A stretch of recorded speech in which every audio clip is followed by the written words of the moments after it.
kushinda kabla tuzame mchangani, kuna kushinda na kufeli. Inabidi ujijue tofauti ya mwalimu na mwanafunzi ni ujuzi na ujuaji.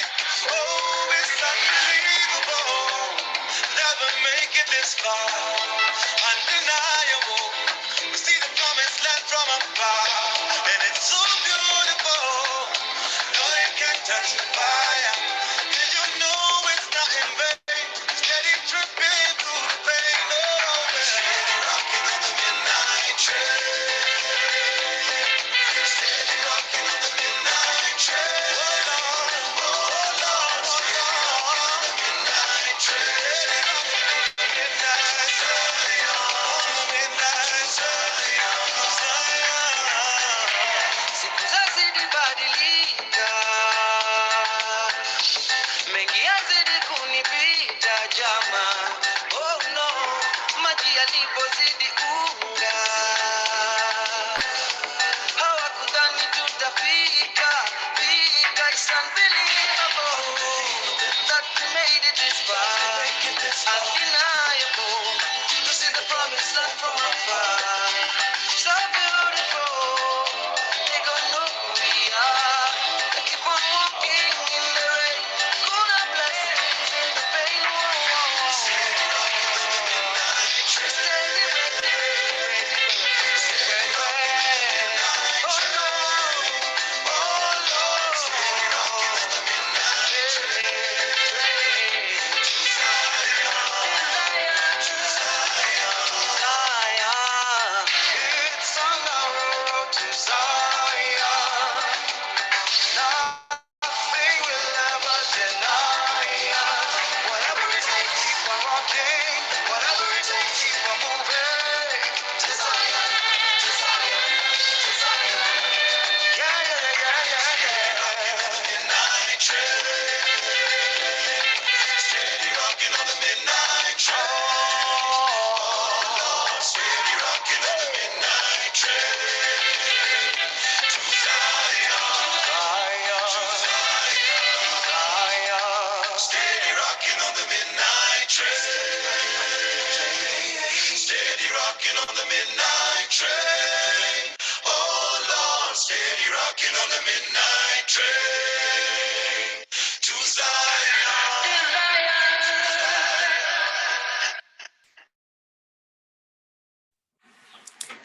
Welcome, welcome, welcome, ladies. We are so excited to have you here. Welcome to the G4G Fireside Chat. We are excited to have you here. Please feel free to post in the chat where you're from, which part of the world are you joining us from. We are excited to have you. You are welcome. Good afternoon, good morning, good evening from wherever you are. We are so excited to have you here at the Fireside Chat today. You are welcome. You are welcome. To start us off this afternoon, I'd like to give you a background about who we are at Girls for Girls. Girls for Girls is a global mentoring program whose emphasis is to empower women to lead in the different spaces of influence that we are placed in. So Girls for Girls is now in 8 African countries, and we are so excited to be hosting you this afternoon. So once again, I'd like to encourage you to introduce yourself in the chat. Tell us who you are, where you're from, and where you're joining us from this afternoon. We are so excited to have you. At the Girls for Girls Fireside Chat, we keep it conversational. So sit down. I hope you have your tea. I hope you have your juice, your coffee, and just make yourself comfortable. If you'd like to know more about Girls for Girls, please look out for our link in the chat where we will be telling you where you can click and get more information about Girls for Girls and how you can join either as a mentor or even as a mentee. We are once again excited to have you here and looking forward to this great conversation this afternoon, making change work for you. So to get us started, Melanie, if you could move the slides, please.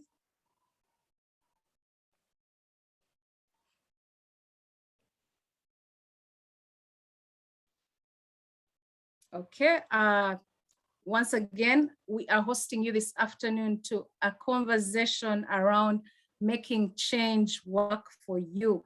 So I'll be introducing our main speakers this afternoon, our chief guests. And to start us off, my name is Daphne Oboth. I currently work with DFCU Bank as a senior human capital business partner, but I am also an entrepreneur. I run a personal business called Rafa Juice Uganda Limited.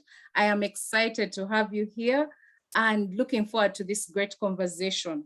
So to get us started, I'd like to invite you, Melanie, to take us through our Sisters Creed. Over to you, Melanie.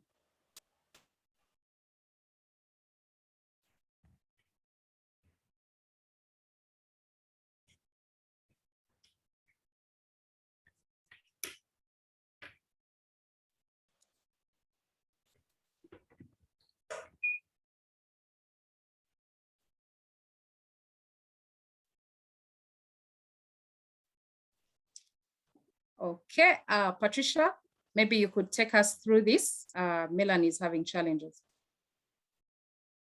Thank you, Daphne. I am my sister's keeper. I will build my sister up, encourage her, empower her, and pray for her. I have no reason to talk about her, tear her down, be jealous of her, or to compete with her. I am going to stand behind her into her destiny. Pretty women pray.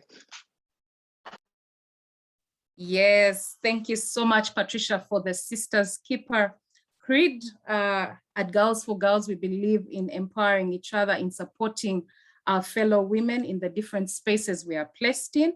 And we don't believe in the PhD, pull her down syndrome. So once again, you're welcome.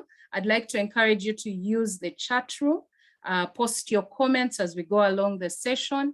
If you have any questions, again, please use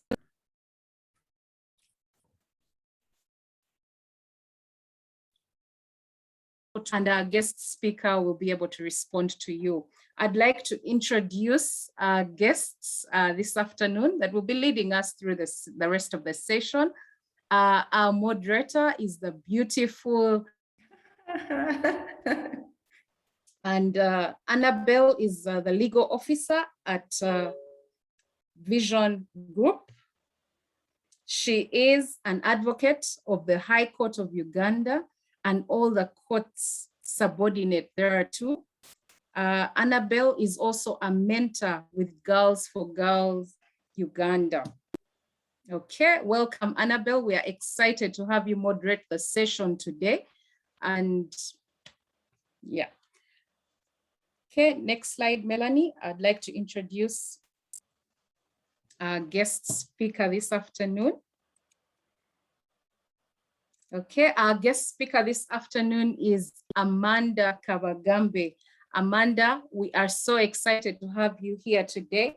Amanda is an economist. She's a management consultant and a project manager with over 10 years experience providing cross-cutting advisory services to solve business issues, increase productivity, efficiency, and competitiveness of organizations. Amanda is the founder and CEO of Bethel Advisors, an advisory firm structured as a regional network of experts focused on providing contextual and relevant business advisory services across market expansion, project finance, inclusion, and empowerment of individuals and institutions. Amanda previously worked with PricewaterhouseCoopers and Deloitte, leading business transformation and international development assignments. She is particularly passionate about supporting Ugandan businesses to grow into market leaders and efforts to enable empowerment of both youth and women. Amanda, you are in the right place, and I'm very sure that today we will be learning a lot from you. You are very, very welcome. So right now, I'd like to hand over to you, Annabelle, our moderator this afternoon, to take us through the session. You are welcome, ladies. Thank you. Thank you, Daphne, for this amazing welcome. Good afternoon to you, ladies. I'm so honored to host today's session. I'd like to especially thank our guest of honor today, Amanda. Thank you for taking us through this topic. Just to briefly talk about our topic for the day, our discussion is going to be about transition, making change work for you. We all go through transitions in life, whether it's professional or personal. At some point in life, you change. So our topic today is just discussing the entire topic broadly. How do you make change work for you? How do you embrace it? Our guest speaker for today, like Daphne has ably introduced, and if you go through her profile, she has gone through a number of changes in her life, ranging from working in South Africa, moving back to Uganda, working in one of the two, actually working in two of the big four audit firms, and then leaving those two and just moving to begin her own business altogether. That's all change. And I think Amanda would be best placed to discuss today's topic. So welcome, Amanda. Thank you so much. So we're going to go straight into our questions for today. So we have read about your profile and we congratulate you again we thank you again for accepting our invite to speak on this topic today. Tell us briefly about Bethel Advisors. Thanks, Annabelle, and thank you so much to all the ladies on the call this afternoon. I have to say I'm really honored to speak with you this afternoon because I know the caliber of speakers that you've had on the previous fireside chats and all that I have learned from the previous speakers. So when Stella called me, I actually thought she was asking me to either moderate or be part of the audience. I only realized later into the call that she was asking me to speak. So it's really an honor. And I hope that we can all learn something, or at a minimum, laugh at some of my experiences and transitions. How did Bethel Advisors come about? It's really a long story, but I can say that I always knew that I wanted a career in business. I always read business books and biographies as a teenager. I remember reading like Richard Branson's biography and I couldn't understand anything. But for me, I just genuinely knew I wanted to be in the business world. So I wanted an MBA from when I was about 16 years old. I definitely did not apply to medical school or law school. It was clear that I was going to be somewhere in the business world. And even on campus, some of my classmates I know are on this call, they will say that I used to sell all kinds of things. So I immediately after university sought a career in professional services firms. That's how I ended up with Deloitte and with PwC. And that's because they give you a good chance to engage with a broad range of business issues and expose their teams to solve real business problems for growth. After I had done my proverbial 10,000 hours, they say it takes 10,000 hours to be an expert at anything. I then took the jump and started Bethel Advisors 3.5 years ago. So really that's the short story of how we end up with a business advisory firm, Annabelle. All right, lovely. Flowers to you, Amanda. So it's obvious that you are a very ambitious woman and you have you've managed to navigate different spheres of life and your career. Briefly tell us, share with us, notable life transitions that have contributed to where you are now. Wow, that's a tough one. But I think what we're learning today is change is part of life. And if you reflect on your life, you always see so many seasons for change. The earliest I can think of is as a young child, my father fell critically ill. I was about 12 years old. And I think immediately for me, my sense of security was very threatened. And I then realized that in life, I have to work hard be focused, be resilient, and actually just really, really work hard. So I could call that maybe one of the biggest transitions in my formative years. After university, transitioning into my first job was really tough. Social issues aside, I worked in a department for which I was not trained. So I studied economics and then I ended up in the technology advisory department. And that meant I needed to really, really learn a lot and deal with the challenges of being in a big organization, doing a demanding job, and yet you actually are not fully equipped. So for me, it was a lot of growth and a lot of learning overnight. Worse still, there were many changes within the team. So you quickly get exposed to office politics and changes in organizations that you may not necessarily be ready or mature enough to deal with, but that was the reality of change. In addition to that, the nature of consulting work is that you move from project to project, from client to client. So every day is not different. I don't have a structured routine, that other careers offer. So for us, change really is part of our everyday life. We deal with various projects, various clients. Some are complex, some are difficult, some are nice, some are mean. Some know what they're doing, others don't know what they're asking for. So all of that is change on a daily basis that needs a lot of adaptability and intentionality to grow and adapt and deal with the situation, because no one day is different, no one client is the same. Like you said, Annabelle, in 2016, I was seconded to work in South Africa. So that was also a very, very big change, moving away from the comfort of my home, moving away from the comfort of all my friends and family, and working in a whole different environment. Just learning how to make my way to work was a challenge. Learning how to work in winter was a whole other challenge. Making new friends was difficult. And then after settling in and then coming back to Uganda in what felt like a split second was also a whole season of change. And then settling back, into our dusty roads, settling back into, the local food and everything was a whole transition. But I think, of course, the biggest change in my life so far has been quitting my job at the tender age of 30 and starting Bethel. That was definitely not easy.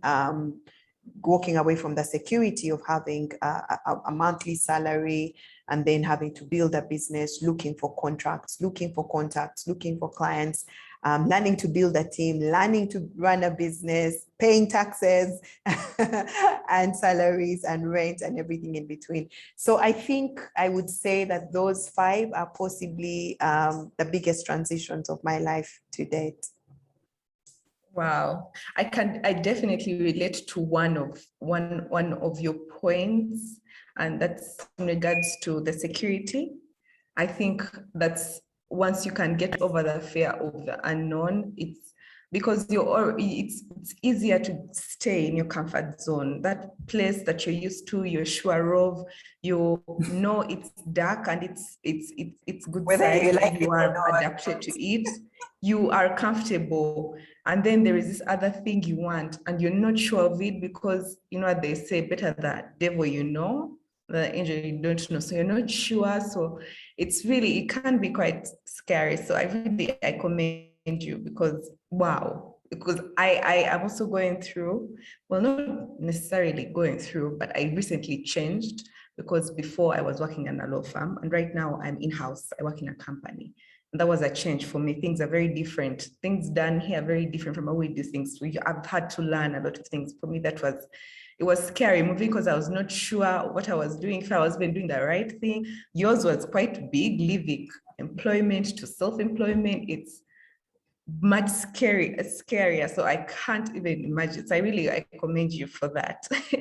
So we know change is a constant factor in life, but we are often hindered by fear. Like I've talked about the fear of the unknown. How have you dealt with the fear of the unknown? You as Amanda. I think the fear of the unknown is real. It's something that we have to accept. But I also know that if your dreams are not big enough to scare you, then they're not big enough. If it's something you can do without losing sleep or money or even friends, then it's not big enough. So I think we have to learn to adopt and accept that fear is part of life and fear is part of change. And those are the two things that drive growth. My principle is very simple, really, to live up my life to the fullest of my potential. So that's why people say I have so much energy and so much gas and all of that, but it's really to constantly push myself into environments, regardless of whether I am nervous or scared. It's important also for us as a generation to learn to accept failure. Failure is a reality, and to know that it's okay to fail. I think many times we stay in the comfort zone, we fail to tackle our fears because we're just so scared of failure. But really, you don't learn to walk without falling down a couple of times. Very few people learn to drive without ever scratching anyone's car. So I think that we need to accept that failure is part of the process, but it's okay to fail as long as you fail with your head held high, meaning that you worked hard, you gave it your best, you pursued it all, and you learned along the way. In terms of my personal ways of dealing with the fear of the unknown, is to first of all just accept that it's okay to fail. Accept that no one has it all figured out. We see people walking around the streets and they look composed, but really they're just taking it one day at a time, and it's okay. But I also know that we need to grow to believe in ourselves, right? And to believe in yourself and know that you can do it. I think successful people don't have six fingers on each hand. They don't have extra feet. They don't have extra toes. I think we're all the same, really. So if someone can do it, so can you. So it's really to constantly believe in myself, to constantly cheer myself on, whether things are going well or not, and to believe in God, really, to know that whether you're Christian or Muslim or whatever deity you subscribe to, it's very, very important to have faith, because if you don't have faith, then you cannot deal with fear. And the only other way to deal with fear is to believe that there is a bigger power on your side. Another way I tackle fear, or the fear of the unknown, is to work hard and to really, really give it my best. I think that hard work and perseverance are critical to dealing with fear. And I think for me, the harder I work, the more confident I get, because I know I'm giving it my best and I'm putting in the hours. I think if you sit back on your couch and think things are going to figure themselves out, then of course you're going to get scared, because you'll be saying, what if it doesn't work? What if they don't come? What if customers don't come? What if it rains? What if it doesn't rain? I mean, all excuses are valid, but what are you doing about it, right? And I think that the more you do stuff, then the more the journey goes. As a consultant, but also by nature and very consultative, it's very important to consult and engage with different people who are walking a journey similar to what you're going through. I do not believe that there are new problems under the sky. I think that when it happens to you for the first time, it's a new experience, but I always think that there's someone who has been through whatever I'm going through before. And I'll share a very small story.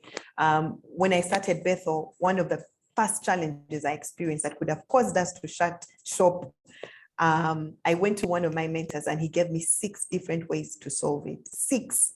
And I remember saying, okay, write in my book, okay? Don't even, let me not take these notes, you write for me here.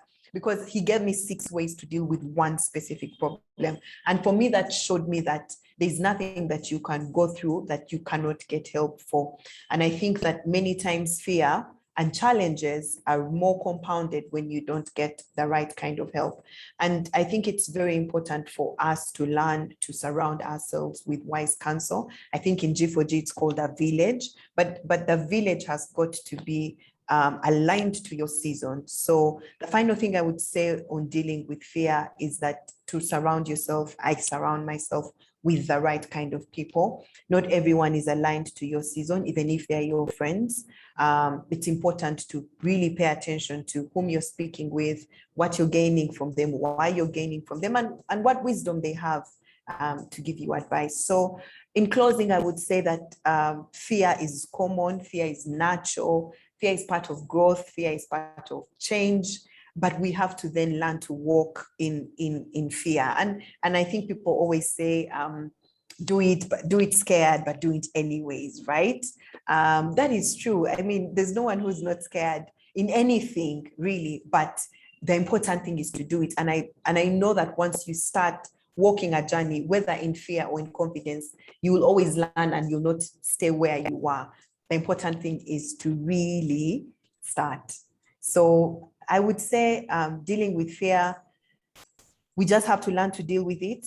Accept that failure is real, accept that it's okay to fail gracefully, fail knowing that you tried, fail knowing that you put in the hours, fail knowing that you gave it your best shot. And if someone is better than you at it, it's because they worked harder, so that's fine.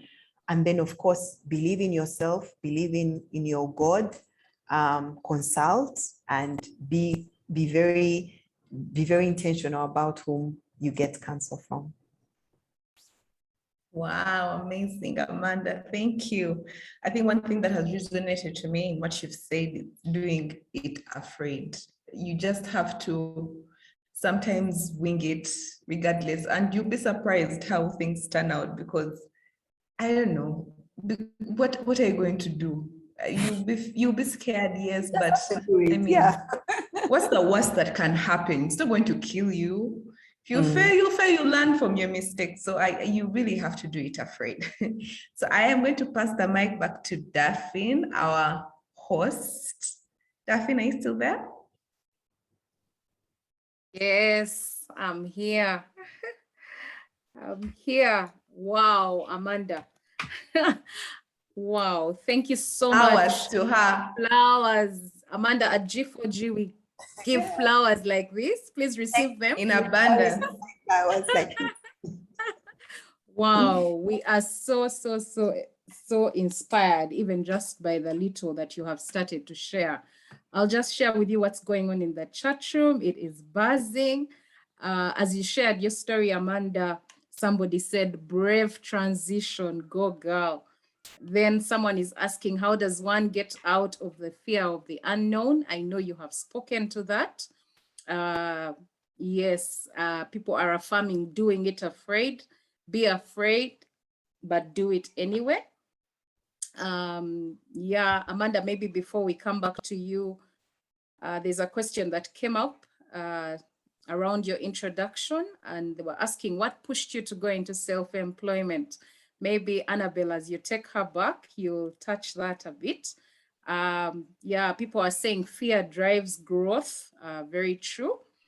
If your dreams are not big enough, then our dreams need to scare us. So somebody is saying your dreams must be big enough.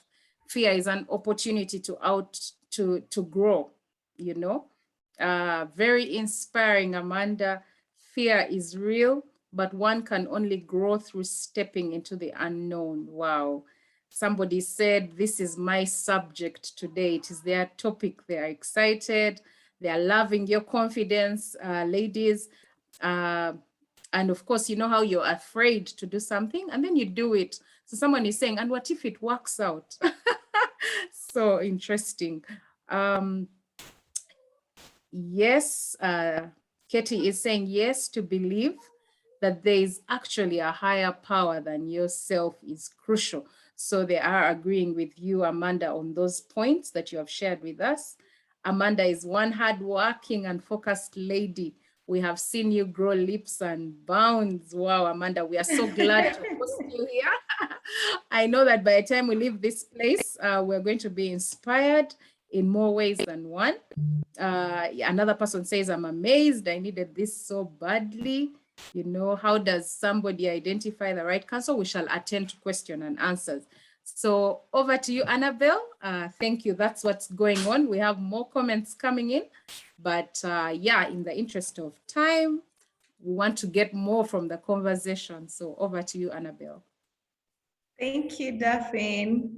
Hey guys, thanks so much for commenting. I see the chat is just buzzing. Our fireside chats are supposed to be more conversational. We don't want to be a panel and someone is presenting a paper and they speak and then you ask questions and everyone goes home. It's more of a conversation. So we want to engage you, you know, in the audience. Share with us what transitions you're going through, what, and this, I know for now, it seems like the conversation is steered towards the professional aspect of it, but really it's just general. It doesn't have to be professional. It can be personal. It can be maybe, it can even be your physical health, or I don't know, anything. Really, it's to cover everything in life. Maybe you're transitioning from working full-time to becoming a full-time stay-at-home mom, or you are beginning your own business like Amanda, or you're changing jobs. What transitions are you going through? Kindly share with us on the chat. If I can take a few hands also, that would be okay. Please feel free to share with us and let us know how you're handling your transition.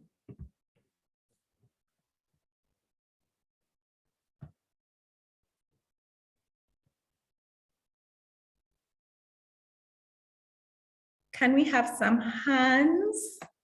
Anyone going through transition? I can begin. Like I said earlier, well, I don't know if I still qualify to be in that transition phase, but before I joined Vision Group, I was working for a law firm. So I moved from being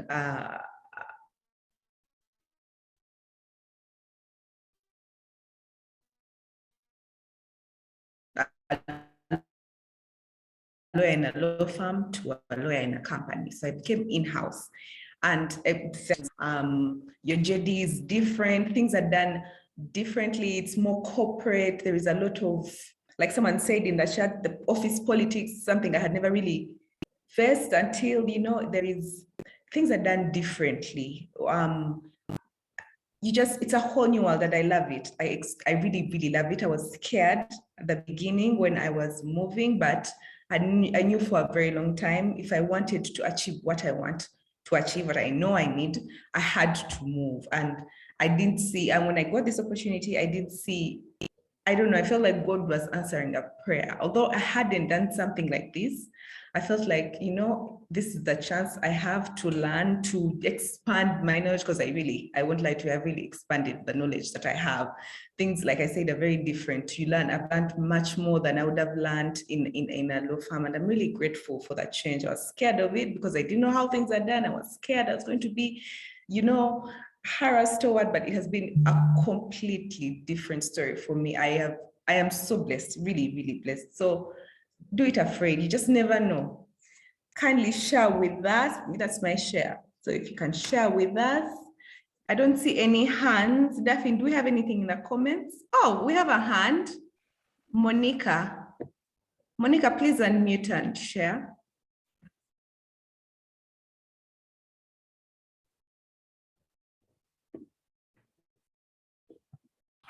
Right. You can hear me now. Yes, yes. Okay, I'm sorry, I don't see where I should be putting my video, but it's okay. At least you can hear me. I'm very happy to see Daphne and Amanda. They're familiar faces, if I'm not mistaken, from Bogolobi. Anyway, I'm very inspired. I'm very inspired by what Amanda has shared, and it's very nice to see familiar faces also.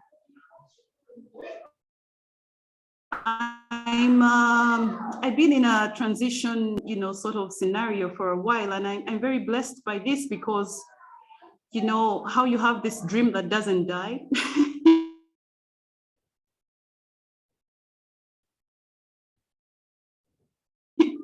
And you sort of keep thinking and that's the beautiful part about it. Oh, sorry. Yes, I'm saying that I've been in this state of transition. I wish I could have transitioned already. So the fact that I've sort of taken long in this state, I'm very blessed to be part of this. Thank you very much, Amanda. I like that part when you say, you see, if it's not scaring you enough, then it's not a big enough dream. And sometimes you're able to recognize that it's a big dream and you're just sort of, too scared to move. But the blessing is that the dream doesn't die. And then I've started to to do something, one thing, another thing, to consult. Yes, I had already started to consult. I had already in mind the people I want to work with. Maybe I need to be a bit more specific. I always dreamed of personal employment, self-employment. And though I have been employed once or twice formally, once as, in the accounts office, junior, really, that was like my first job, second job, because the first job was an administrative one. The second one was, in the accounts department, Nuchaland, this and that. I did business statistics at Makerere. And then the third time I was employed, I was the human resource manager for a while.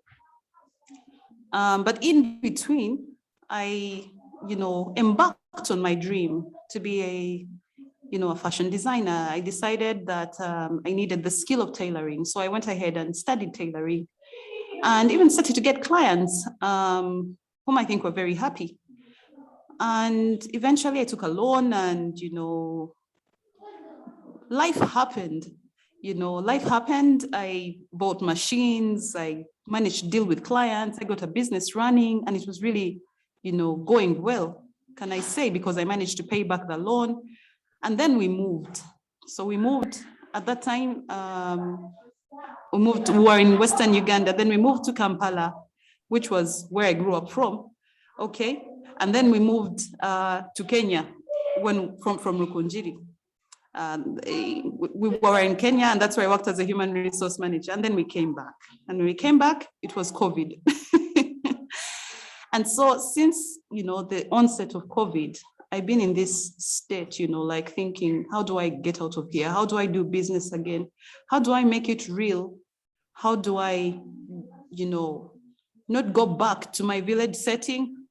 Of course, I had the same big dream then, but because I was in a village setting, it was different. How do I make it real now that I'm in town again? Now that I'm back and in town, I have the machinery, I have some experience, I have all these things, but I've been scared to death. So I'm really grateful, and I hope that some of the things that I've learned from here can get me into action again. I'll be very happy to chat with Amanda on the side. Thank you. Thank you, Monica. Flowers to you. I'm seeing a lot of people sharing their transitions. Alice caught my eye. She's transitioning from a stay-at-home mother to joining ABSA. She's being employed. Flowers to you, Alice. That's a big change. I'm not a mother, but I know that, oh my God, mummies and their babies are like 5 and 6. So I know that must have been a serious transition for you. Let me see, do we have any more? Oh, Joyce is transitioning. She's to retirement from her secular job to retirement. Flowers to you, Joyce. That's also a big transition. You're used to waking up, working 8 to 5 and, driving through traffic. And now you're moving to retirement where you wake up at any time and just sip juice and read newspapers. That's a huge transition, really, I know. Sylvia is going through a career transition. Natasha says this has been a year of transition for her. She has transitioned to a different country in 4 months, 2 international moves in 1 year. Wow, this is huge. My God, that is huge. I can only imagine. Amanda can relate because she has also done the same. There's so many. We shall really read up most of them as we go on, but we're going to go back to Amanda for now. Thank you so much for sharing. Please keep the comments coming in and the questions, and we shall get back to you. Amanda, so back to Amanda. We are going to speak on different transitions, yeah? So we're beginning with professionals seeking a promotion within the same organization. Okay. Thank you, ladies, for all the comments, and thanks for giving me a break. I was getting nervous. Professionals seeking promotion. If you want to get a promotion within the organization that you're working, I think we always have to realize that different organizations are different, right?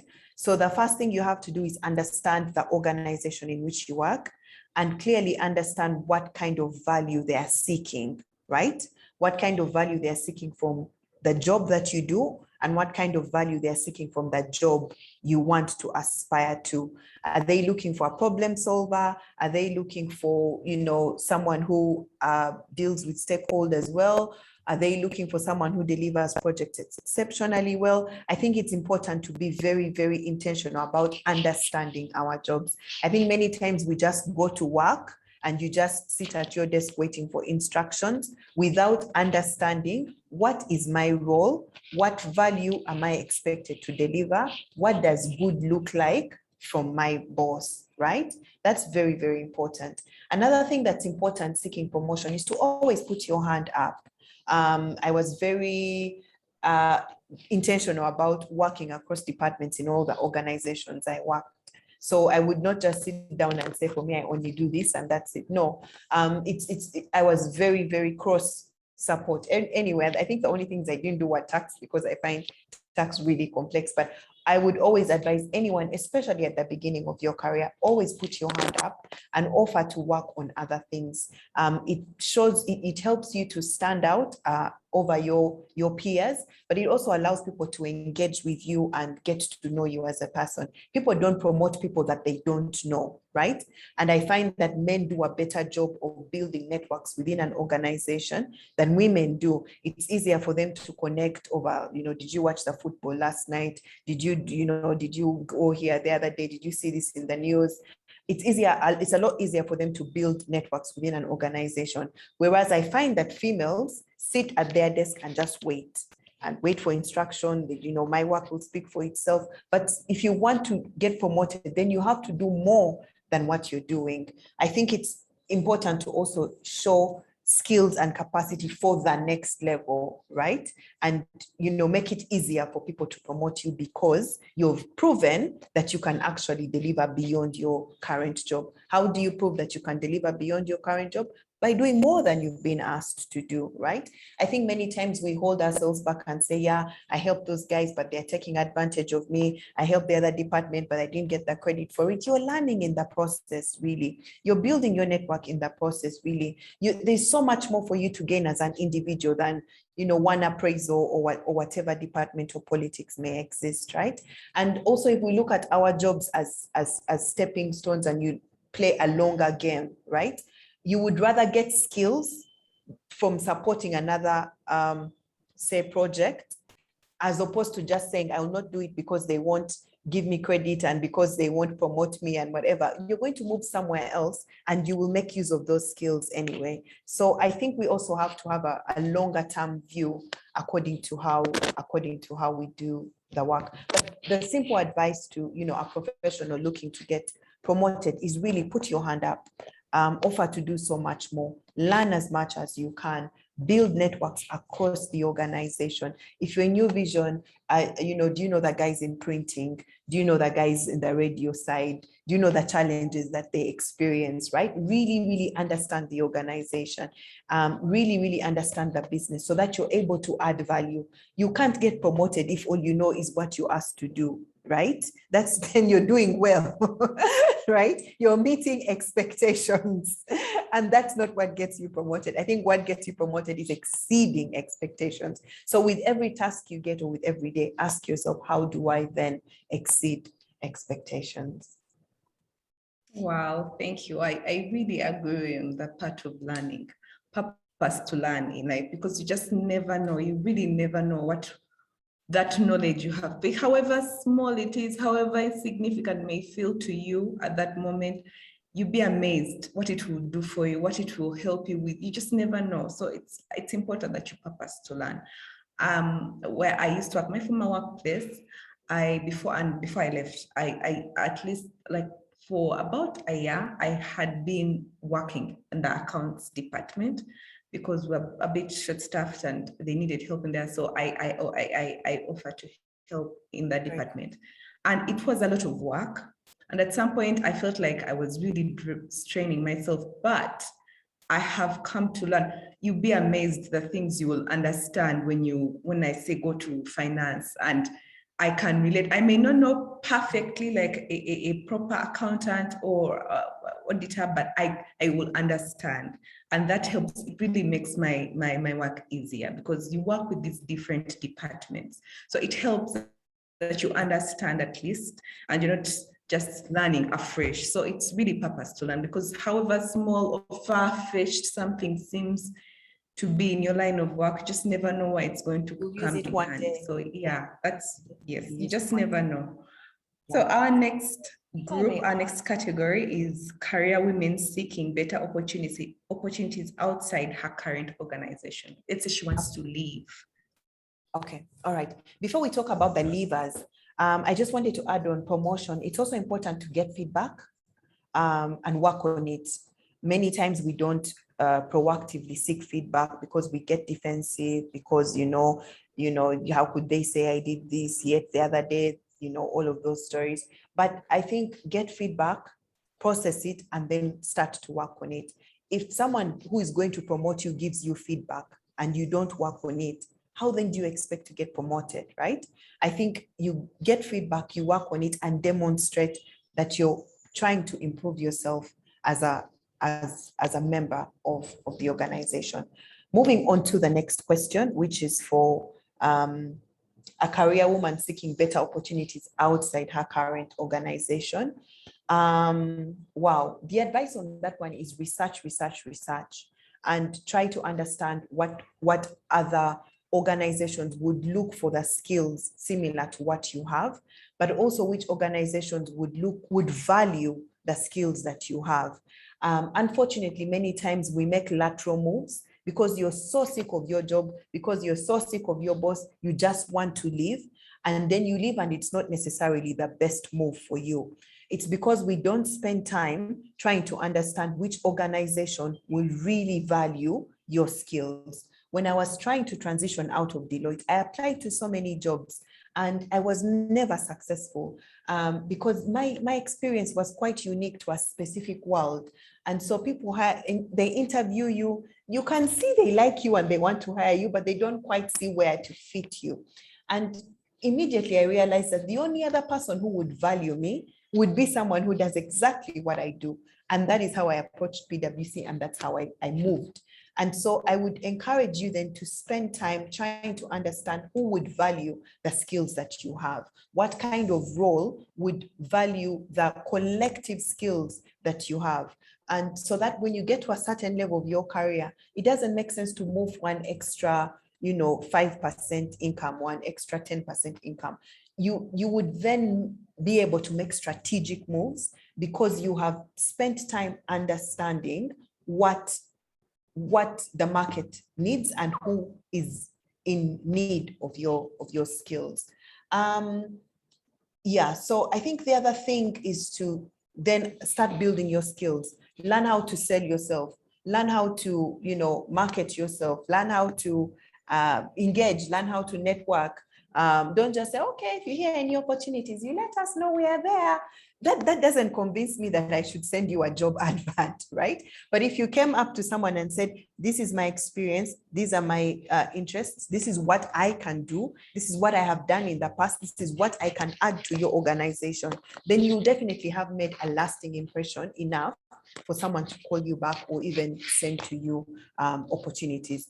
We have to be very aware that many jobs do not get advertised, and we always hire or buy within our network. So try as much as possible to be within the network or the general ecosystem of the job you're looking for. If let's say you want to transition into banking, are you hanging out with bankers? Are you attending some of their webinars? Are you attending their events? With our COVID virtual world now, there's so much free information being given out on any given hour. There are webinars going on about all kinds of things. Plug into those conversations. And as you plug into those conversations, you'll get to hear what people are saying, what they're looking for, and who they are. And then you can find a way to connect with them. The other thing I'm really, really passionate about is do not apply for a job at the last minute. Apply in advance. Spend time and read the job application. spend time and read your CV, spend time and tailor your application. If you have the same job application for every job advert, you will know that your chances are not high, right? So it cannot be the same CV that you send for all jobs. We see a lot of CVs, and you can see that there was no effort done in terms of tailoring. There was no effort done in terms of understanding the job requirements and weaving in the job requirements in your CV, right? So I always tell my team, if you send something at the deadline, many people have already applied before you, right? So give yourself a goal and say, let's say the deadline for submitting an application is 10th September. By 1st September, you should have your draft application ready. Then you reread it a couple of times, dot the T's, cross the I's, do everything, or dot the I's and cross the T's, right? Make sure it's well written, make sure it's well thought through, and then apply in advance. You stand higher chances if you spend genuine time investing in your application. The mistake we make is we see job applications, we're like, when is it due? 10th, okay. Then on 9th, you wake up in the morning and you start writing. Your chances are not very high because it's a competitive world out there. So by all means, make sure that you're putting forward your best foot. Make sure that you're tailoring and showing how or why you are the person for that job.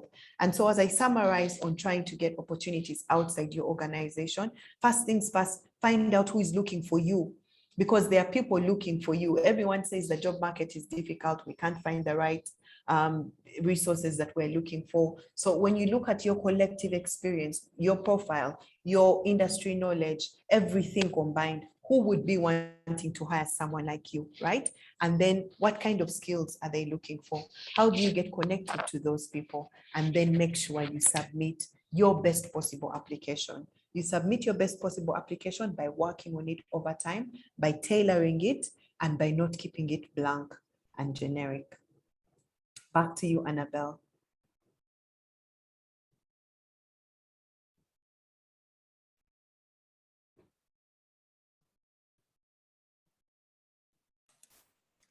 Okay, I think Annabelle is having a challenge. I just wanted to read to you, Amanda, some of the comments that we have. So sorry. Oh, you're here. Yes. Okay, great. Okay, back to you, Annabelle. Sorry, I'm so sorry for that. I apologize. Daphne, thank you so much. So our next category is the expert seeking to start a consultancy firm or a business like you did. And I've seen a few actually asking about it in the chat. So I think this is why you answer that question. Okay, so anyone trying to start a consulting firm, I'm very happy to speak with you. The first thing I would say is you need to decide, are you going to start a firm as a firm, or do you want to work on a craft? Those are two different things. A craft is that you offer services and you perfect your craft, right? It's not an enterprise. The person delivering a craft thinks very differently from the person delivering an enterprise. The person trying to build an enterprise is trying to build a business, right? Those are two different mindsets. So if you're trying to start a consulting company, I think you need to first get the fundamentals right, okay? Because that will then determine what building blocks you put in place. I think that's the first thing. The second thing is build on what you already know. I've never done tax work. I find taxes very, very complex. And it's possibly because I always worked with people who knew tax. So I've never had to learn. I have no business now trying to become a tax consultant because I have to go back to school for at least 4 years. So build on what you know. If you want to start a consultancy company, what are you a consultant in? What are you an expert at? And then build off of that, build off of genuine experience, build off of functional experience, build off of already resources and things that you can build off. Many times we have people that are consultants, but really they don't know what they're doing. And you have no business being another one of those, right? So it's important to say, what do I have in my hand? What do I have under my belt? What have I learned over the years? From whom have I learned those things? What then can I package into a solution that solves problems for my potential clients. That's very, very important. One of the easier tips also is you can start by being part of a larger project team as you build up your experience, as you build up your citations, and then grow into what you want your consultancy to look like. Do you want to be an individual consultant? Do you want to build a consulting company? You need to, first of all, get those building blocks right. I think the other thing I also try to do very much is to really not pay so much attention to the noise of the market and my competitors, because they'll always be doing so many things. And I believe that there is enough for all of us to thrive. So focus on your race, focus on your journey, focus on what you want to bring to the market, and do that. In terms of building a business that is separate from a consulting company, first of all, be very clear. What segment are you targeting, right? And why are you targeting that segment? Have you done an actual study? Have you experienced it? Or do you just assume that people are willing to pay this amount of money, right? It's very, very important to get that right. And many times we get into business without doing a proper business plan, right? To understand what are and your business plan can be a 2-page document, by the way. It doesn't have to be a fancy document developed by a consultant, but you need to ask yourself some very basic questions. What product am I bringing to market? Why am I doing it? What's the pricing strategy? Who is my target market? Are they willing to pay for those services? How are they willing to pay? Are they willing to pay by coming into my shop, or do I need to deliver to them? What is the cost of delivery? What is the total cost of goods sold? What is the total cost of getting those goods? Am I competitive? Who are my competitors? So ask yourself some very, very, very practical questions and be clear on why you're doing what you're doing and how you want to do it. I think that starting a business is it's a journey of growth. So also be open to learn. I think when we talked about it's okay to fail, please fail quickly. If you're going to fail, learn and fail quickly so that you improve along the way. So pay attention to the lessons that you're learning along the way. Back to you, Annabelle. Wow, thank you. So our next category, and I've seen someone mention it here, so I'm just going to sneak it in one of our questions here. Our next category is someone who's transitioning, who wants to switch careers. Okay, switching careers is tough. And that's a real transition. Now that's moving from X to Y, right? I think you have to, first of all, do 2 things. Number one, be willing to learn from the beginning, right? It means now you're going back to P1, and you have to have the humility to do that, right? We all know people who we finished university with, and they went back to first year to do another course, right? It means they were actually a fresher again, right? So it's very, very important, if you choose to switch careers completely, is to be willing to learn. Don't walk in with an ego of, I was a human resource manager here, or I was this head of department. Now you've chosen a whole different path, and be humble about it to help you to learn. That's very, very, very important. The benefit about switching careers, though, is that you still have so much to build off of. So it's not like as if you're green. You will definitely weave in all of your collective experiences along the way. But the important thing is to have the humility to learn. The next thing also is to talk to people who have made that switch, right? And to be able to understand what was their experience, what did they learn, what could they have done differently, what can you adopt going forward. Career switches can also be challenging if they are, of 2 extreme opposites, but if it's easier if they are related services. Let's say you're moving from finance to tax, or from finance to strategy. Those are very related. So talk to people who have done it, but also seek out mentors who are able to help you along the way. And it's very important for us. I know G4G is a mentorship movement, but there's a difference between mentors, coaches, and sponsors, right? A mentor is someone who holds your hand and helps you, shows you how to do something. A coach is someone who will, you know, help you with your thought process and equip you collectively to be able to do something, you know, like in football, the coach is just shouting, you know, they're not in the arena with you, but the mentor is on the field with you. A sponsor, on the other hand, is someone who will say, oh yeah, I know Amanda, you should give her that project, she'll do it. That's a person who talks about you in the rooms you might never be able to enter for various reasons. And so it's very important as you do a career switch to cultivate that village of coaches, mentors, and sponsors. Thank you, Amanda. Our next category, and I hope there is a good part of our audience that falls within this category, is the graduate seeking employment. You're trying to enter into the job market. The new graduates who have just finished campus. Okay. Wow. I'm trying to join the job market. First of all, we're in a pandemic. So graduating into a pandemic or graduating into a recession always makes it difficult. The studies show that such people tend to have lower earning potential than if you had graduated into an economic boom. That's fine. Don't put yourself under pressure.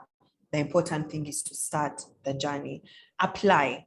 As you start your career, you don't always have a chance to pick exactly what job you want.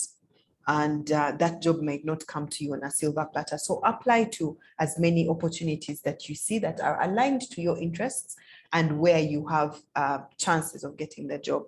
And then practice, prepare for interviews. If you're really looking for a job, then half of your day should be spent practicing for interviews. Get those books that we used to study for, what are they called? Where the aptitude tests, right?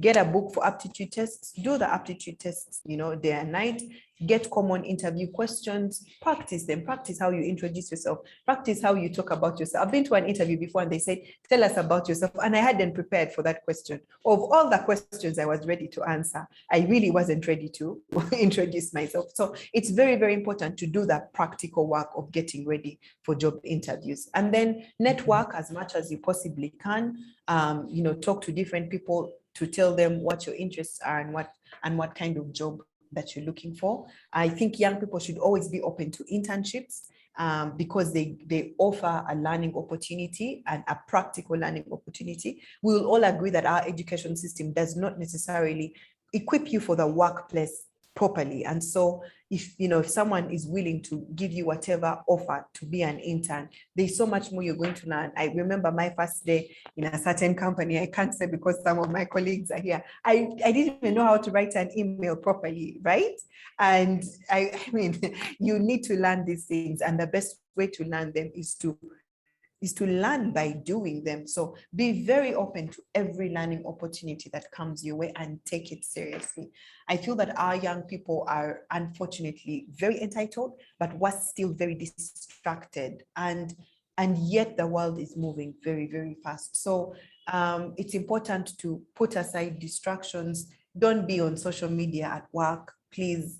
If we have fresh graduates here, don't have WhatsApp on your laptop. That's just a distraction. It will not get you anywhere in your career goals. You should not be watching Netflix during working hours. That's just the devil himself.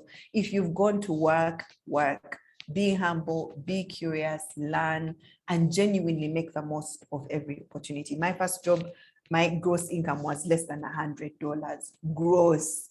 But I did a lot of learning there, and it led to where I eventually started my career. So all of these opportunities collectively prepare one for their ideal career. And so I would just encourage young people to seek them out, apply, prepare for interviews, practice, and just learn.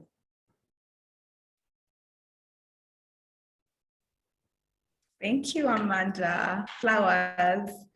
Just to add to what you have said, I especially on the bit of the internship, as a graduate, you're in your formative years. Your first, I want to say 5 years, are your formative years. Those are years you're going to put yourself out there, learn as much as possible. Those are the areas you're going to use to really know, what do I want to do? Where do I see myself? The only way you can answer that question, I think my experience, is actually being in those spaces. You have done litigation, you have done project finance. I can want to do project finance, and then one day I join a team that's handling something to do with project finance, and I am extremely bored and I can't believe this is something that I wanted. So these are your formative years. Take on internships. Try and be humble, because it's very rare, especially in the times that we're in, that you instantly get a job. It's hard, and it's better when you take it, because you're going to meet one, they will see your work ethic, and you'll just be shocked when someone headhunts you. You may not even have to apply. Someone will tell you, no, I have this thing, I feel like you'll be able to do it, because they have people who want to learn, who are open to doing different things. So these are informative years. Take advantage of them. Learn as much as you can, because that's when you're going to be able to know what to purpose, to know, like, this is now what I want to do. And you have already built on your experience. Just keep building and building. So Amanda, our next category and our last one is the moms trying to get back into the work scene. We've just met one who's joining ABSA. So what advice would you give to a mom who's joining the work scene? That's going to be my shortest answer, because I have zero experience in that area. I think that people in the chat room are open to add advice to moms transitioning back to work. I think I would say only two things. The first thing is to get help. It's very important to get help as a young mom, as a young woman, as a career woman. Really, you cannot do everything. So you don't have to be the one going to the market, buying the potatoes, peeling them, making the, all of that. Really, there are no brownie points for labor, right? I think as a mom, you need to then build systems that work in your home, right? Train your emphasis, train your staff, train your home carers to do things. We never train our house helps, and yet we expect them to magically know everything, right? Your maid comes from the village, she puts the flask in the fridge, and you're like, oh my God, the maid put the flask in the fridge. How could she do that? But you didn't tell her. So we need to get a culture of training our home staff, our home carers, our house managers, whatever fancy word you use for your housemaid, right? Just teach them, train them and train them. And if you don't have the patience to train them, it's okay. There are people who are doing this now, doing nanny training programs. I hope my friend Angela is on this call. One of her companies actually runs a nanny training company, nanny training programs, and they teach them about nutrition, they teach them about meal preparation, first aid, everything, right? Once you invest in teaching your maid how to look after your home properly, you'll have a lot more peace of mind to be away from home and back to work. We always say, okay, what if I train her and then she leaves? Guys, they also trained you and you left your job. I personally think it's okay. Just treat your house helps as best as you possibly can. So I would say get help, train your house helps, and consult your friends. Talk to people who've been able to transition back into work, possibly seamlessly. It always looks like they have it under control, yet they really don't, right? So just get as much advice as you can. And on that one, I have to put a disclaimer, I'm not the expert, so I'm also waiting to learn. And please, whoever has any other suggestions, please put them to that chat, and look out for these various companies that are supporting the transition of back to work. It could be with meal preparation, it could be with shopping. With COVID, so many businesses sprung up. Now you no longer have to go to the market. You can call someone and they do your shopping, and you drive home with it. You can call someone to come home and teach your nannies, the basics of looking after a child. So get as much help as you can and consult. Thank you, Amanda. Flowers. Flowers to you. Daphne, Or maybe we should first finish because we have about 2 more questions and then I can call Daphne, yeah? Yes, that's okay. Yeah. That's fine. So our next question is, describe for us your success formula that has helped you become the phenomenal woman that you are and made you be able to do what you've been able to do. Like, what are those things that you have done? What's your formula? I don't know if my question, if you've gotten my question. I'll try to attend. Thanks for calling me a phenomenal woman. It doesn't always feel like I am when you're in your struggle.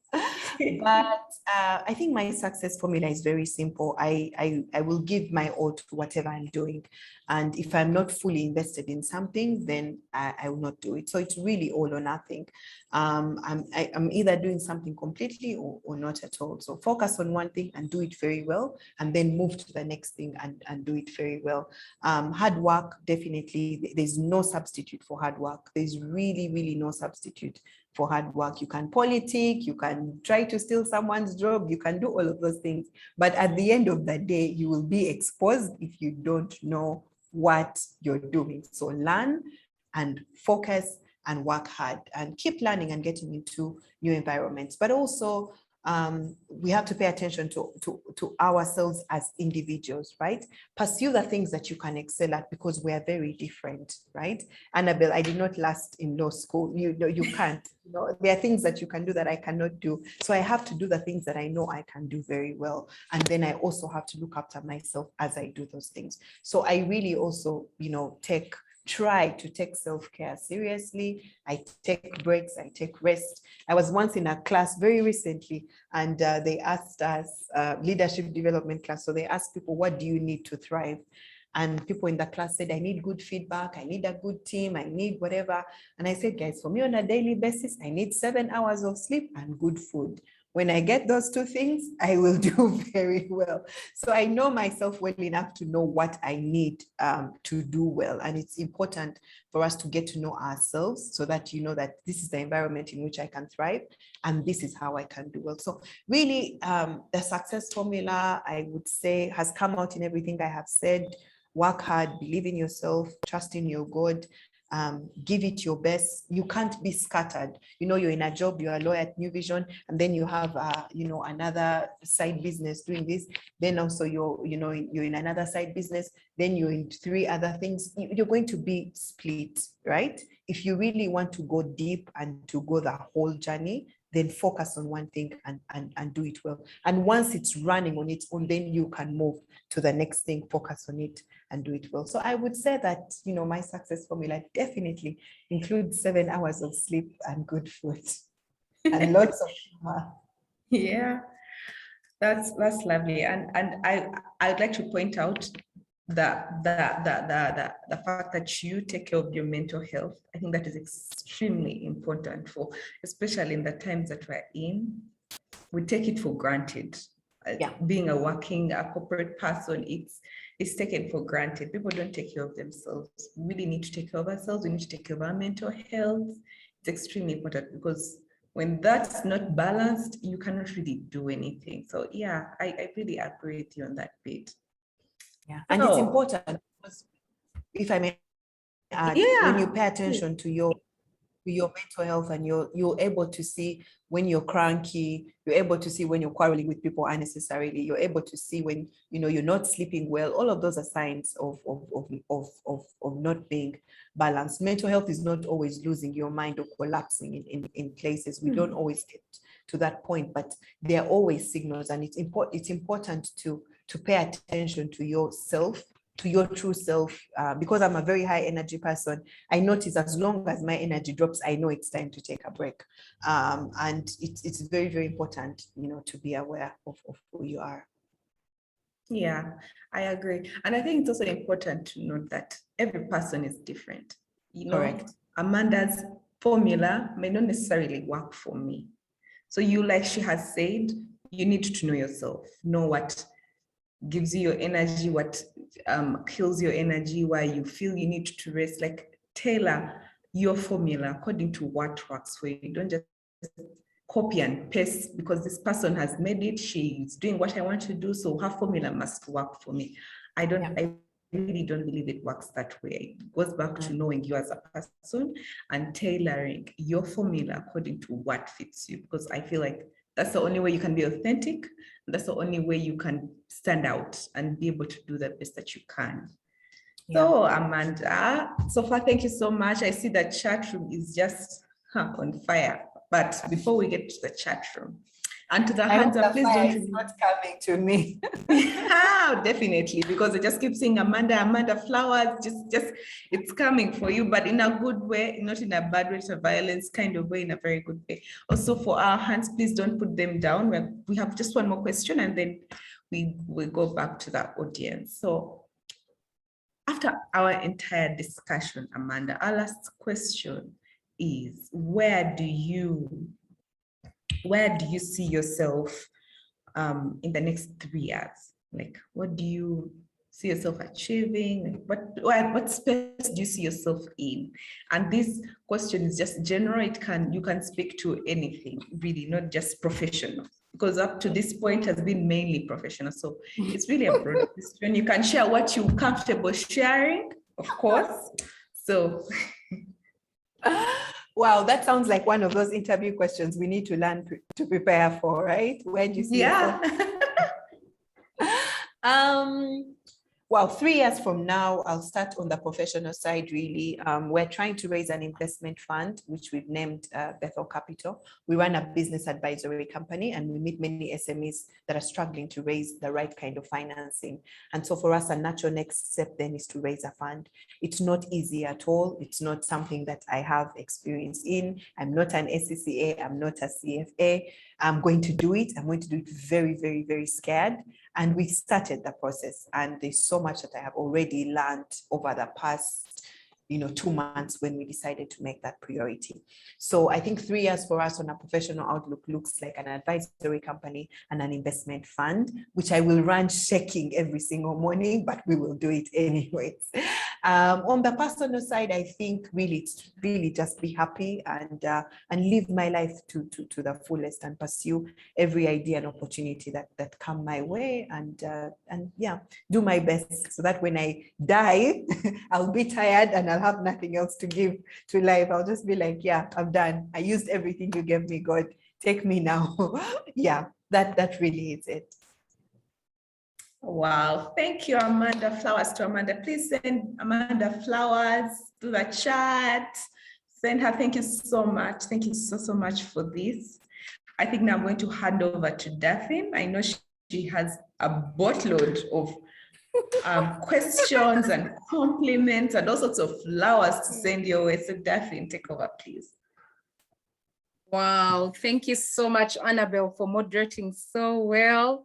Thank you so much, Amanda. We are so excited. I have just been here seated learning and feeling like, oh my God, this little girl. Thank you so much for sharing with us. Yeah, it's been quite interesting. And the comments are amazing in the chat room. I see, thank you so much, Amanda. Such words of wisdom. You are a gem. Flowers for you, Amanda, from all sides.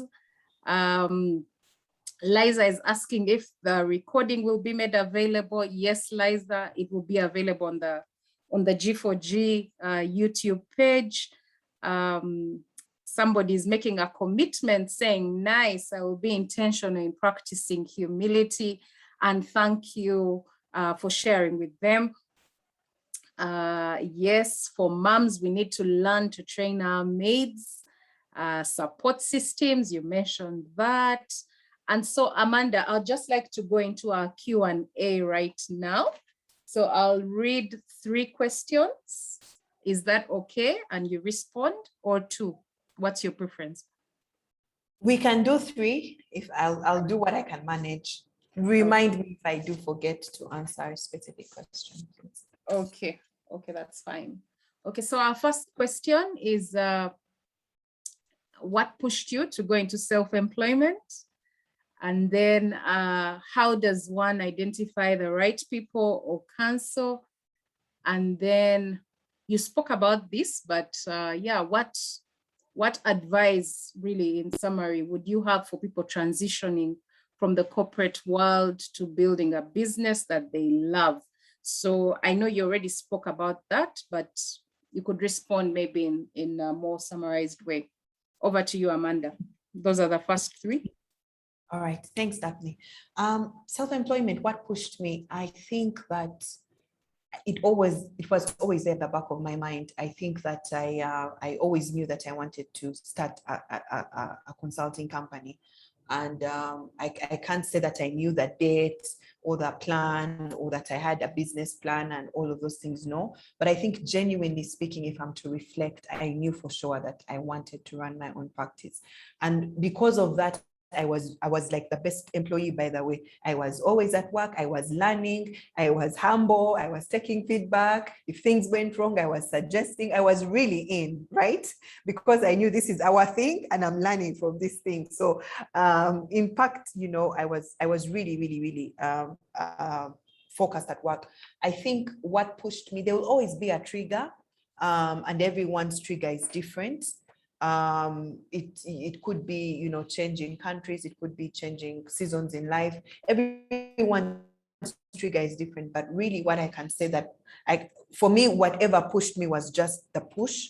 I always had the dream and the drive and the passion at the back of my mind. I can't say that I had a date to it, but I definitely knew that one day I would do this. Yeah. The next question was counsel. How do you identify the right counsel? I think listen. It's very, very important to listen. Many people give advice, but you need to listen to the spirit behind the advice. And I don't mean this in a spiritual sense. Like even the lawyers use the word, Annabelle, I think I'm right. The spirit of the law in this case meant, you know, I can try.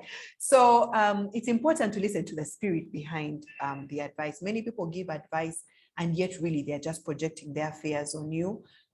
Sometimes people's advice is limited by their exposure, by their experience, by who they are. So it doesn't mean that you have to take all advice that comes your way. Identifying the right counsel means that you test the ideas. Identifying the right counsel means that people have to have reason to give you advice, right? Has someone walked the journey you want to walk? If they haven't, then why are you seeking advice from them? That's not advice. Now you're chatting. That's a story, right? But you seek advice from people who know what they're doing, or who've run a business before, who have left a job before, or who have been an MD before. You know, they have to have scars or you know, patches on their shoulders to qualify to give you advice. If they don't, then you're just friends having a conversation. That's not advice, right? So seeking counsel is deliberate. Seeking counsel is intentional. I would come to you because I'm seeking counsel on something very specific. And what I've come to learn also is that many mentors and experts are willing to help. It's just that you have to be very clear on what you want from them, right? And once you're very clear on what you're asking for, you'll always get an answer. I don't know if Rita Modlana is on this call, but every time I have a challenge, I reach out to Rita and she tells me, tell me what you want. Then I write all my problems one after the other, and then she directs me where I ought to go, right? So counsel should be based on credibility. Really, it should be based on credibility. Transitioning into self-employment, be very practical, right? It's not something you romanticize. Leaving your job is not something you romanticize. It's something that you should plan and be deliberate about. How much money do you have in savings, right? How many months is your rent paid for? Do you have clients that you're going to be servicing? What's the plan? I think many times we make these decisions out of emotion and frustration to say, I'm tired of my job, you know, I'm leaving them anyway. I'm the one who did this work, I'm the one who did that work, I'm better than my manager. Good for you. But when you quit, then reality happens. So it's very important to be aware of your reality and to make a plan for it. I shared with someone some time back that when I started Bethel, it took me 7 months to get a sensible paying client. 7 months, right? So, and that was not in the pandemic. And so those are the real things you need to plan and forecast for, so that you actually make an informed decision and you actually do it with the right resources and tools to support you. So I would say don't romanticize it. Put your emotions aside, and then make a very sober, stoic decision about how you're going to make your transition. Wow, thank you, Amanda. Thank you for those responses. The next 3 questions will be during your corporate time, probably employed, how did you deal with office politics? Then I'm not sure whether I'll just read this as it came through. How did you deal with labels and putting you in a box? And then the other one is, you started early. What advice can you give to a person on the 5th floor who is just starting a consultancy? Over to you, Amanda. Wow. Office politics. Office politics is a reality anywhere where there are more than 3 people, there will be politics. Whether you work in a small company, a big company, an NGO, an international, whatever it is, there will always be politics. I think as a young woman starting in my career, I was fortunate to make friends within the organization, friends who are older than I am, friends who had been there longer. And so I could confide in friends that I worked with, and you know, I'm still friends with some of those people to date. So for me, how I dealt with politics was to accept that it exists, to accept that sometimes you'll be on the right side of politics, sometimes you're on the wrong side of politics. But if you build your village within the organization, you'll be able to go to someone who can give you genuine counsel and advice. And they would say to me, Amanda, also, you just calm down. You know, men and their egos, you shouldn't have said it like this. You know, I'm like, no, but I was right. And then after that, you know, so it's very important to just build that network of counsel around you, people you trust, people who know you, people who are genuinely looking out for you and who give you genuinely correct advice. So that's the first thing. The second thing is to learn from your mistakes, because you're going to make mistakes. And the one you made last week is not the last one you're going to make. So just accept that mistakes are part of life and learn from your mistakes, right? I think for me, it was those 2 things that I would say. If I got into trouble by doing this, I should not do it again. I should learn people and say, you know, this is how you deal with this boss. This is how you deal with the other boss. This boss, just avoid, cross the road and run away. And, you know, that's it. I think it's really that. Dealing with labels. Labels exist as well. It's the reality of our world. It's the reality of many sectors and many organizations. I think the only way to deal with labels really is to prove them wrong. Because when everyone starts something, they always say, will it work? Will people come? It doesn't sound good. It doesn't sound whatever. I don't like the name. I don't like, I mean, there will always be naysayers, right? So all you have to do is prove them wrong. I'm sure when Alan started G4G, I think people said, who wants mentorship? Who's going to come? You know, but here we are many years later, right? When I started, people said, oh yeah, you're too young. Oh yeah, you don't have experience. Oh, it's okay, that's their opinion. But they're the same people calling me today for other things. So the only way to deal with labels really is to really just prove them wrong. Do your part, do your journey, and know that sometimes it takes time to prove people wrong. My advisory company is 3.5 years old.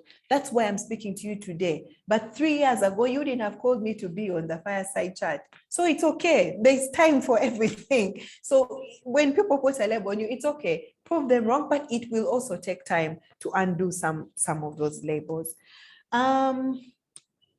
5th floor, flowers to the lady on the 5th floor, transitioning into consulting. I talked about this earlier. 2 things: determine if you're going to build an enterprise or a craft. Those are 2 different things, and those are 2 different mindsets. So make sure you have that clarity of mind. Secondly, build on what you have, the experience that you already have, the network that you've already built, the things that you already are an expert about, and then deepen on those. Seek out partnerships. There are projects I deliver with much bigger consulting companies, you know, and then also seek out how you want to work. So I would say those 3 things really.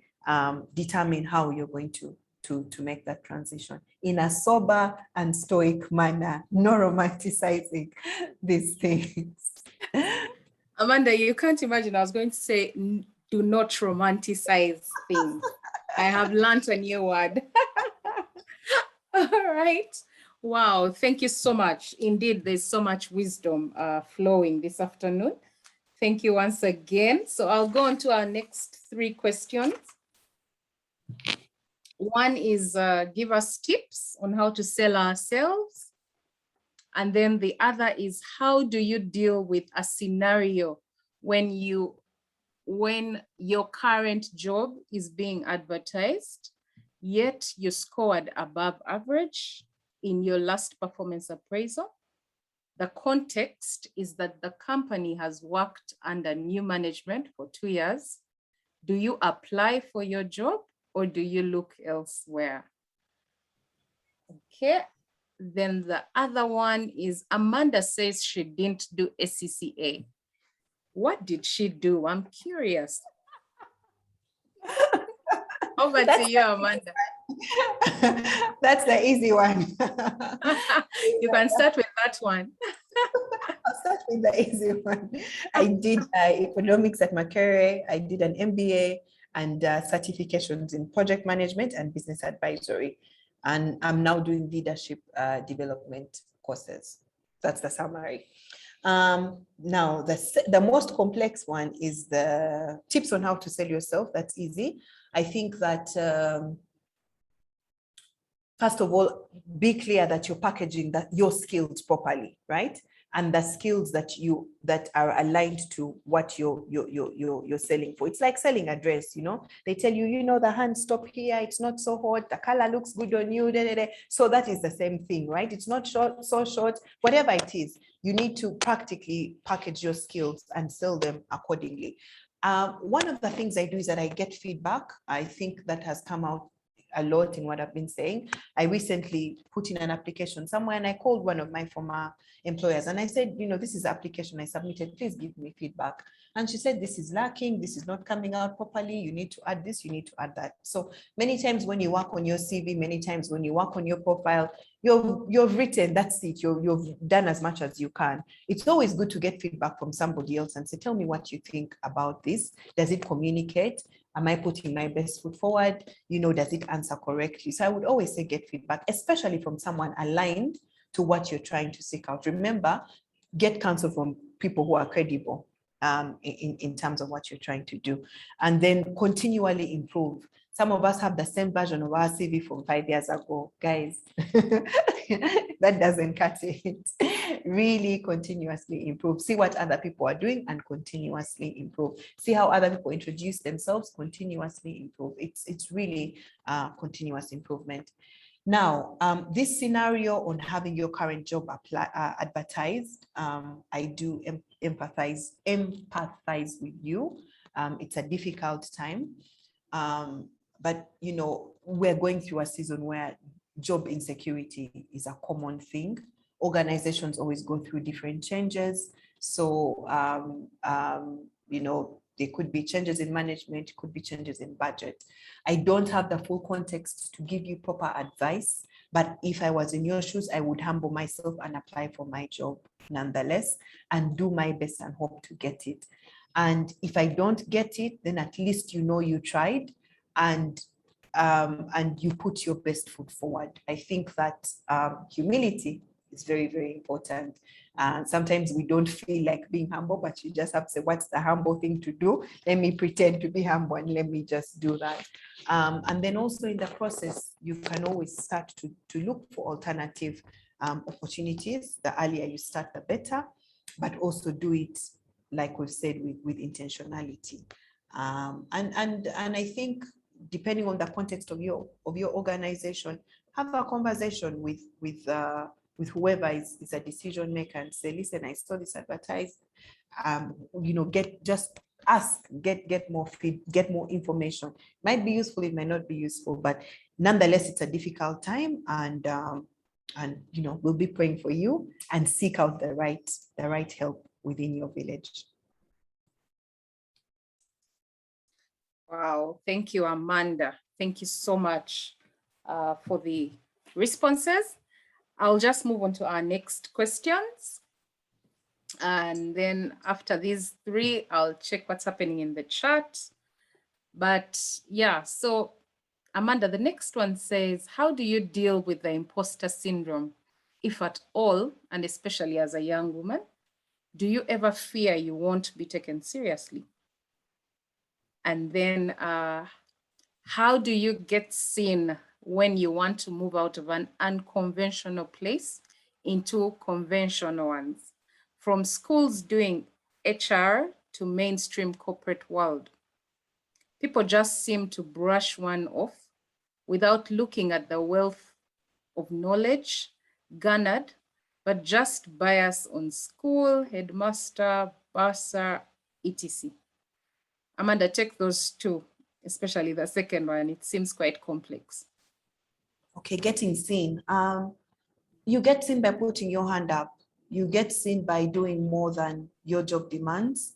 You get seen by connecting strategically within an organization. You get seen by having direct conversations and talk to your superior and say, this is what I'm doing now. This is what I have delivered over the past couple of years. This is what I want to do. This is what I request you to give me an opportunity to do. Have a direct conversation. Don't sit back and say, my work will speak for itself. I'm in the office every day by 7 a.m. Even the other time when so and so fell sick, I was the one who was there. No, those are not measurables, right? So have a direct conversation and ask for what you want directly, without being rude, without being whatever, but very, very logically. And then offer to do more and try to get recognized for the more that you have done. Offer to support strategic projects. If let's say the MD is passionate about something, offer to be there so that they can see you, because you're looking to get seen, right? It has to be something that is intentionally cultivated over time. Dealing with imposter syndrome. I think we all get our dose of imposter syndrome here and there. Everyone does. But I think, how do I deal with imposter syndrome? I recognize that everyone has imposter syndrome and they're just really toughening, right? And you listen to people's biographies, they tell you, before Obama gives a speech, he's scared, he listens to his best music, then he does this, then he does that. Even me, when I'm going to talk to G4G and I'm scared, I'm like, hey, then Obama was scared, so it's okay.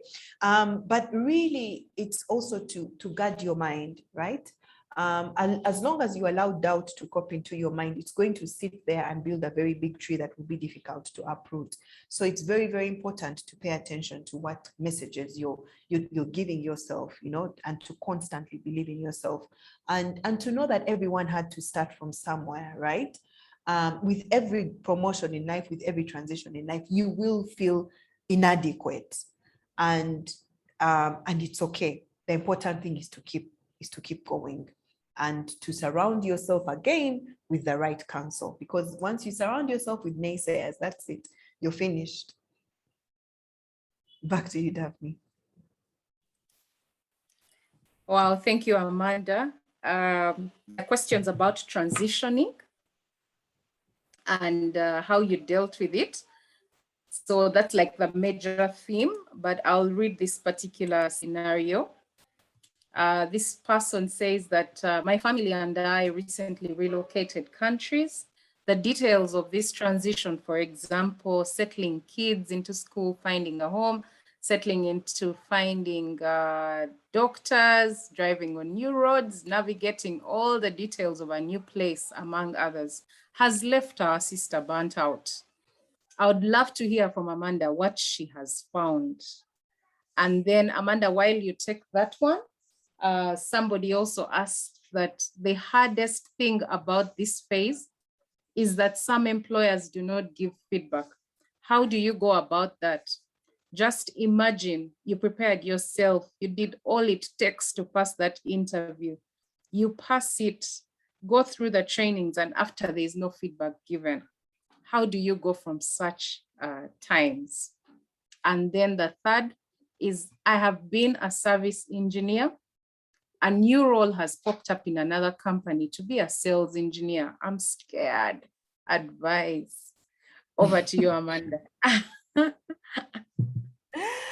Ooh la la, you guys. A PhD at the end of this afternoon. I know. We're taking you. We are the fireside chat. We love stories. We love to ask questions. So it's full. Wow. Service engineer moving to sales engineer. Talk to someone who has made that change before. First of all, is it something you want, right? If it's something you want, then go for it. Is it something better than where you are? If it's something that's better than where you are, then go for it. Is it a promotion? Is it a lateral move, right? All of those are things to ask yourself, and then go for it, but get advice. And then ask yourself also, do you have the skills to excel in that place? If you don't, how can you cultivate the skills to excel? I think many times we move into jobs just because we want another job without making a plan on how we're going to excel in that other job, right? And many people are doing very well in their careers because they have a plan for how to excel in their job. They have a plan for how to make the most of the platform that is offered to them. They have a plan on how to build the skills and leverage their existing skills. So think through all of those things and make a plan. Just always make a plan, right? Employers who don't give feedback. I'm not an HR professional, but I know that unfortunately, many people in our Ugandan culture and job market don't give feedback, right?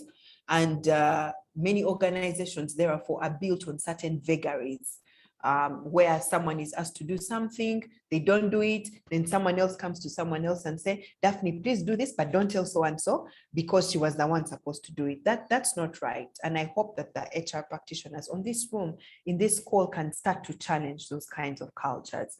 But what do you do if your boss is not giving you feedback? There are two things you do. One, ask for feedback directly and show that you're willing to learn and work on it. People who don't give genuine feedback, I think it's because they're scared. And I think it's because if they got feedback, they wouldn't act on it. But if you show that, there are no egos involved, if you show that it's for the greater good, if you show that you genuinely want to learn, then slowly by slowly, people would open up and be able to give you genuine feedback. You have to realize that we all come from different backgrounds and different cultures and different perspectives, right? There are people who don't know how to deliver bad news, so they just avoid. We have avoiders, we have, people who confront issues. We have all kinds of personality types in that mix as well. So ask for feedback in a manner that shows that you genuinely want to work on it.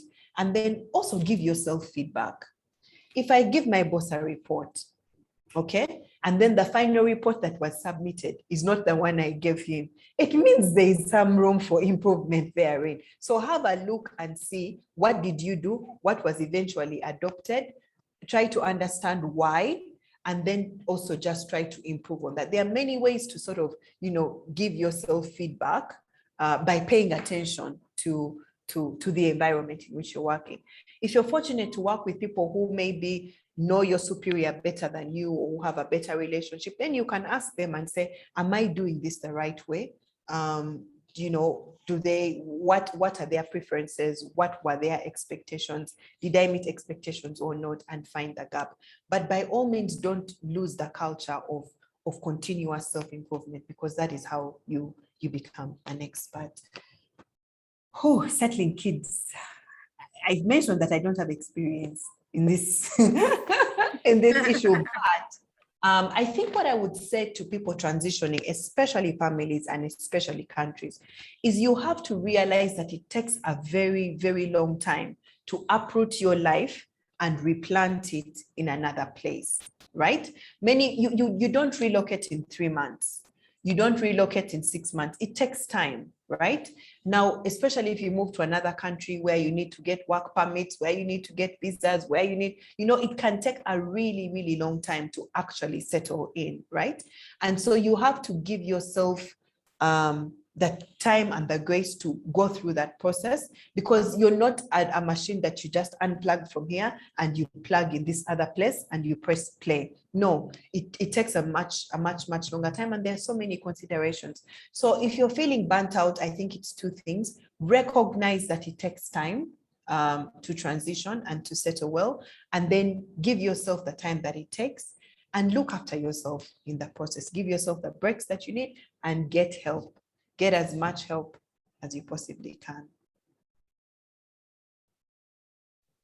All right, Amanda, as we start to like really wind down at the fireside today, just before you give us your parting remarks, we could help a friend here who is asking, how do you deal with a boss who is insecure, so insecure in terms of thinking you have potential to do better than them? And then as you speak to that, I know that you have told us to continually be in a self-improving zone. Someone is asking, can someone learn to be a strategic thinker, or is it is it a gift? So maybe you could speak to those and then we'll start to close. Thank you. Wow, I think that insecure boss, wow.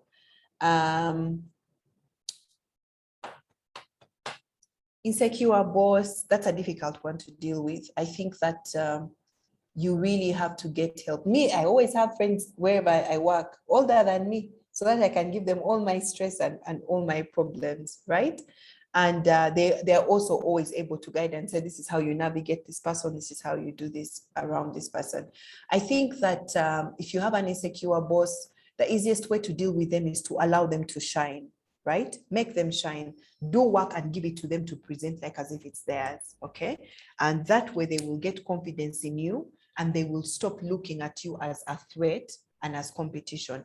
I think where you get into friction with your boss is when you both want to shine and yet really they cannot be two bulls in one crowd. So if you've decided that this is your boss and you want him to remain your boss, then allow him to shine, right? Do the work, give it to him and let him present it. It's okay. You still get the benefit of having done the work, right?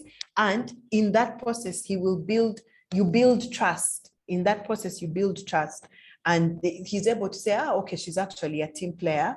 She's not, competing with me or coming against me for my job.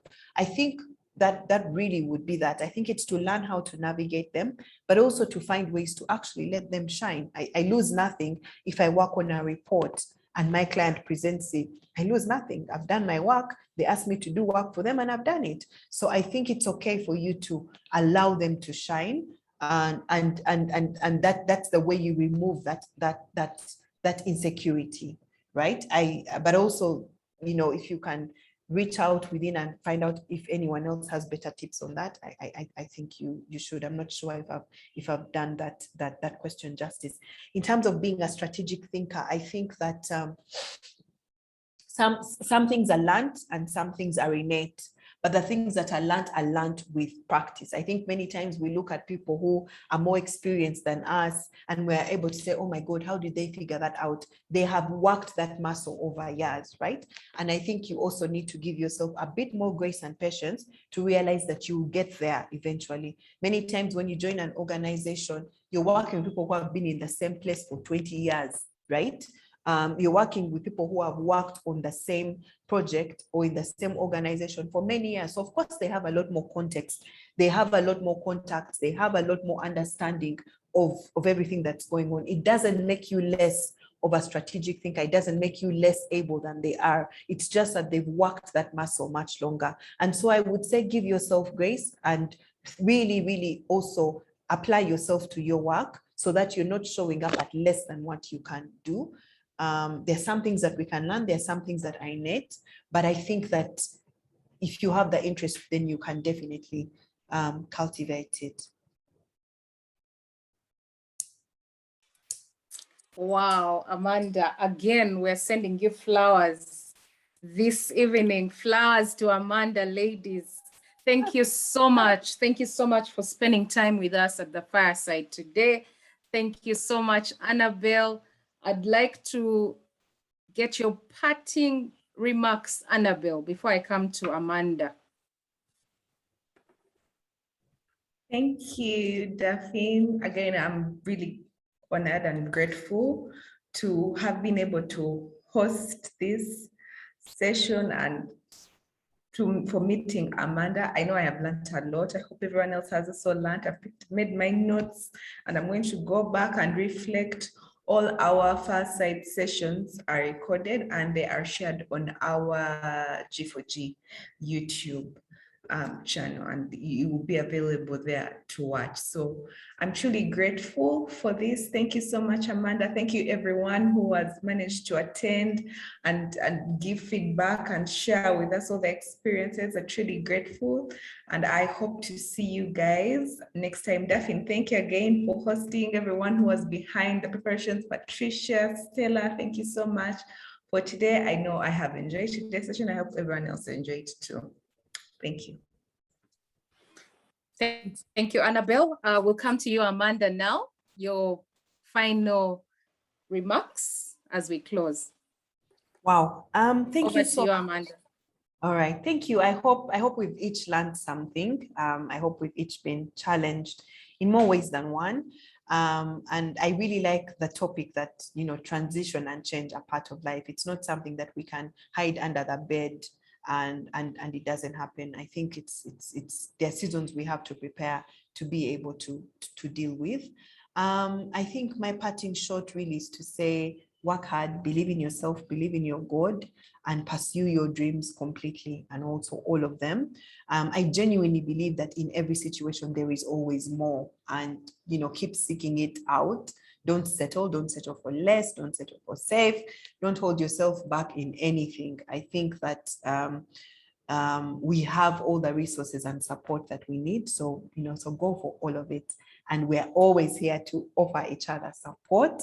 As part of the Sisters Creed, it's my duty to lift my sisters up, not to pull them down, not to speak behind their back, but to help them in everything that they go through. So it's really an honor to share this afternoon, and I'm always available to help anyone on a more personal basis. Woohoo! Thank you so much, Amanda. We have learned a lot. We have learned a lot. It's been a great afternoon. People are sending you kisses, flowers. Yeah, there's a lot that we have learned. Thank you once again. I think I keep hearing from you, work hard.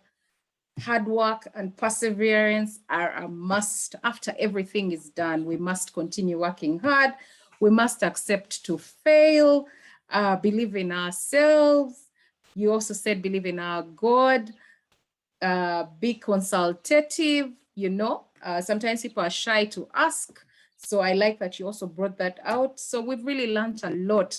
And so as much as change is a fact of life, we are all feeling empowered, we are feeling energetic, and we're ready to face the different transitions as and when they come in our lives. So thank you so much for sharing your story. Thank you everybody that joined us on the fireside this afternoon. If you'd like to get to know more about G4G, Patricia, if you could paste the link into the chat so that the ladies can pick that information. We'll be glad to have many of you join us as mentors, as mentees.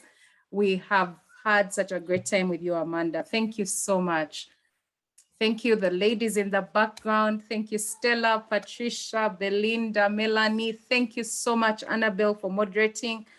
We have had a good time, and the technology has been so kind to us. It's been so flawless today. So thank you once again, and I wish you a very good evening.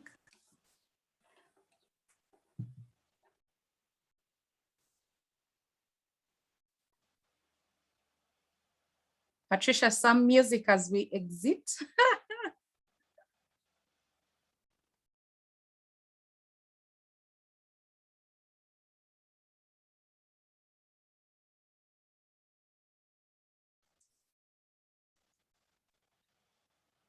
Amanda, enjoy the comments in the chat. Yeah, and yeah, we'll share the recording as well.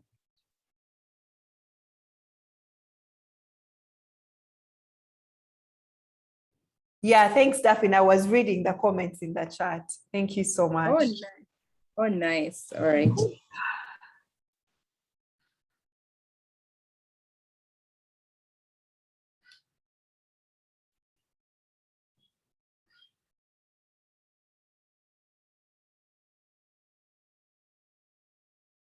Have a good evening, ladies. I'm going to leave. Give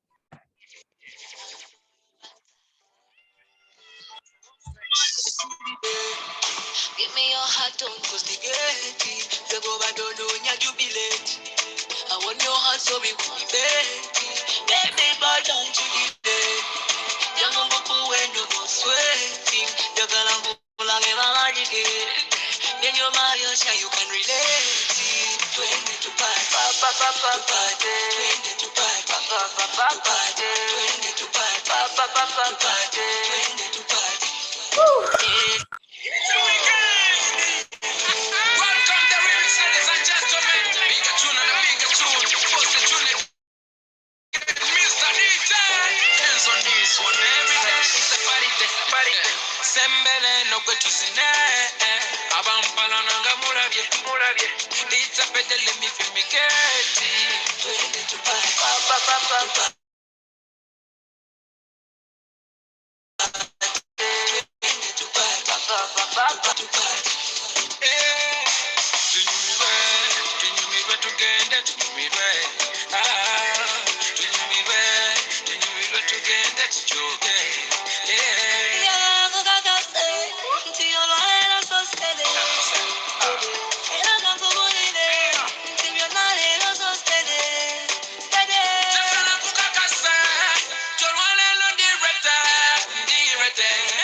Kukakasa,